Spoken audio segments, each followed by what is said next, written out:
After months of warnings, Europe has been confronted with the horrors of war as Putin's Russia invades neighbouring Ukraine. We're seeing the vulnerability of children and grieving their future marred by what has happened to them.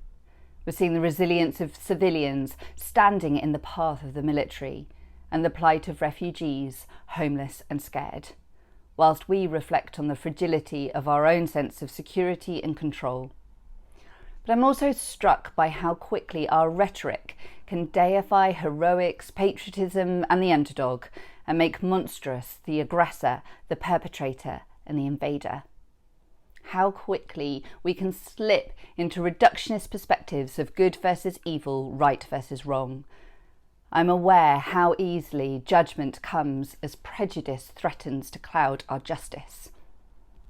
How are we to be human at a time of war? How are we to stay present to others, to act with compassion, but also recognise the complexity of the individuals and communities in these spaces? As always, I look to Jesus, on whose shoulders rests the government of the whole world. He who warned that there would be times of war, but who promised to never leave us or forsake us. He who forgave his enemies and who challenges us to bless those who harm us. I pray that Jesus will calm the storm that rages in Ukraine and indeed across the globe, where conflict and war ravage communities without the world watching. I pray that we fix our eyes on Jesus, mighty God, Prince of Peace, to show us that every human being involved in this war is made in the likeness of God.